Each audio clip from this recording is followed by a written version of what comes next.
There's nothing like getting a good deal or paying really next to nothing for a great game, and that's why I want to talk about the best 3DS games that you can get under $5. And of course, at this point, I'm sure many of you are playing your 3DS games off an SD card, but sometimes it's nice to have those physical copies as well, even if carrying them around kind of seems like an archaic practice at this point. And especially when you can get these for less than $5, it's almost not even worth using the SD card space. It's just kind of cooler to have the physical copy, particularly if you can get the original case. And of course, I base these prices on the going prices at GameStop. So all of these, except for one, I'll clarify that one, are $5 or less at GameStop. Now, of course, the eBay prices can tend to be a little bit higher, and they do run closer to $10 with shipping for many of these. So think of it that way. If you can happen to find these at your GameStop, you can snag them for $5, and if not, on eBay, they're going to run around $10 with, again, the classification that one of them is a little bit different. I'll explain that when we get to it. But the first one here is codenamed S.T.E.A.M, which in my opinion is criminally underrated. Now, it's a Nintendo-published turn-based strategy game, and they seem to have created way too many copies of this. You can literally find copies of codenamed S.T.E.A.M, even still sealed, like literally anywhere. I'm talking even at like Walmart. And it's developed by the same studio that made the Fire Emblem games, so this is actually a very good strategy game. It's really interesting in the fact that it contains many historical and literary figures like Abraham Lincoln, John Henry, the Lion from the Wizard of Oz, Tom Sawyer, and more. And maybe this wasn't really marketed very well by Nintendo when it came out. It has all the makings of a great game. The fact that it's got the support of Nintendo, it's got a great studio behind it, and it's just got this crazy elements of character crossover in a way that I had never really seen before. The gameplay is a fun combination of strategy and then also a little bit of aim in there, where you're going to get to use the C-Stick if you have a new 2DS or 3DS XL. Now, the next one I'm going to talk about is Scribblenauts Unmasked. Now, I only really played the first Scribblenauts game back on the original DS. Now, this is the first one that had licensed characters, and it was later re-released on the PlayStation 4 and Xbox One. It's kind of a series where if you can imagine what tool you need to solve a puzzle, you can summon up that tool in a way that at the time on the DS was just mind-blowing to me, that I could come up with something and it would appear in the game. I'm not quite sure even yet how they got all those assets in the game, but definitely one worth checking out, particularly for kids. Another more kid-focused game, Lego Chima Laval's Journey. Now, this is a Lego game that was made exclusively for the mobile handheld systems like the PS Vita and the 3DS, which is rare considering that most of the time the Lego games come out on console and then they get ported back to mobile.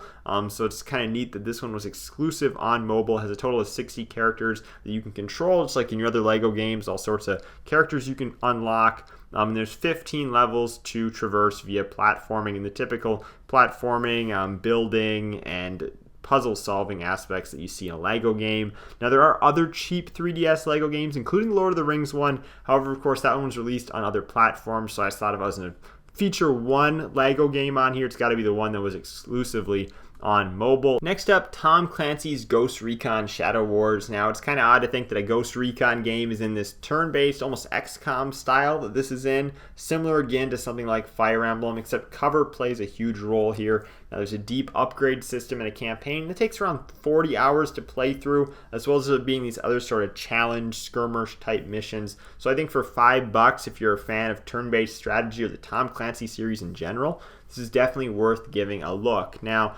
LBX, Littler Battles, it's just a ridiculous name. LBX, Little Battlers Experience. You can tell, again, why this didn't catch on, why it's in the bargain bin.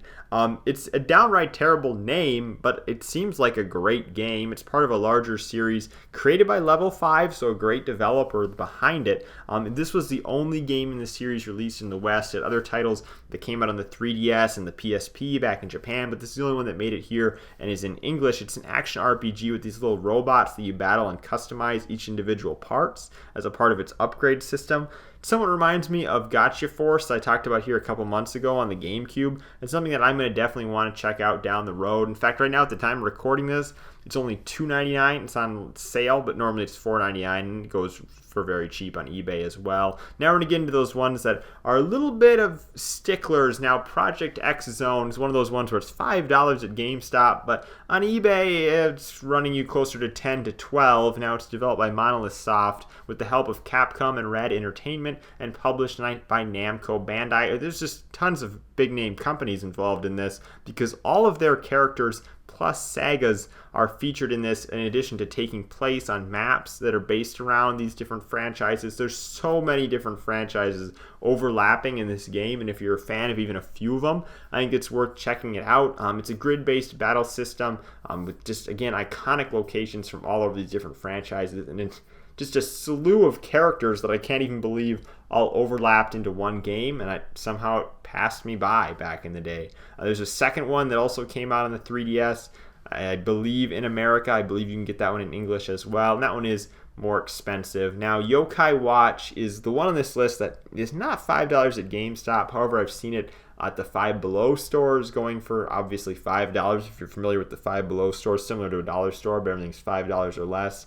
So because of that, because it's so vastly available that it's selling at the equivalent of a dollar store, a Five Below, you can find this very easily online sealed for less than $10. So with that in mind, you could maybe find a used copy around $5 as well. Now this often gets compared to Pokemon because it's a multimedia franchise that started in the 2010s. It was on the Disney Channel. It never really caught on in the same way Pokemon did, but it definitely has its own dedicated fan base. Now the game, a lot of people say this is what you should have got out of a Nintendo Switch Pokemon game because it focuses on exploration in a densely detailed town. I mean, you can go into literally any building and there's multiple rooms in the building. It looks like the layout of a real house when you go in a building.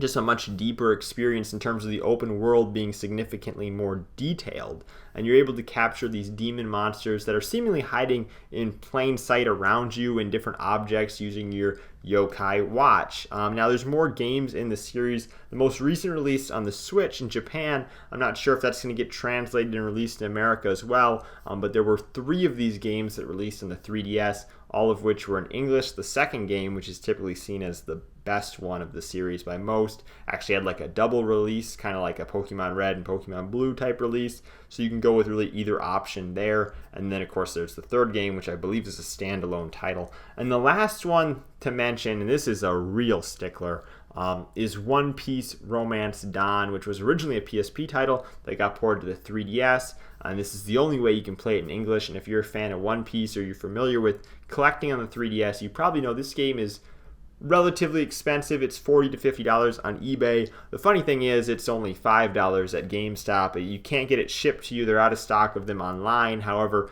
if you happen to have one in your GameStop, I'd most definitely check, and I would run over there and pick that up. It looks like a neat RPG. I'm not a fan of the One Piece series, but to my knowledge, this was their first RPG, as most of the games are fighting games. And it's interesting because the game had a very limited release. There was actually less than 20,000 copies sold at GameStop. Each of them were numbered. So I think there was a larger physical release, maybe in other countries, maybe even a little bit so here, because it's my understanding that the GameStop copies are holographic. The ones that are numbered, they have a holographic cover, whereas the other ones do not. So I'm not sure if those are imported copies that I'm seeing on eBay. But regardless, there was at least only 20,000 copies sold at GameStop, and I'm not sure many other retailers carried it or even were able to. So there's not many copies of this game out here, so it's funny to see it going for only $5 at GameStop if your store happens to have one. So those are my recommendations for the best games that are $5 at GameStop, with the exception of Yokai Watch, but most of them, with the exception of One Piece Romance Dawn, can be found for at least around $10 on eBay. I think they're all worth checking out, particularly if you can get a complete copy, which of course if you order them off the GameStop website, you have no idea if that's a possibility, but if you can get in the store and you can see it, these are some good deals I think are worth picking up, even if you're someone that traditionally plays 3DS games on just your SD card. Thank you guys for watching. I'm Bailey, and I will see you in the next video.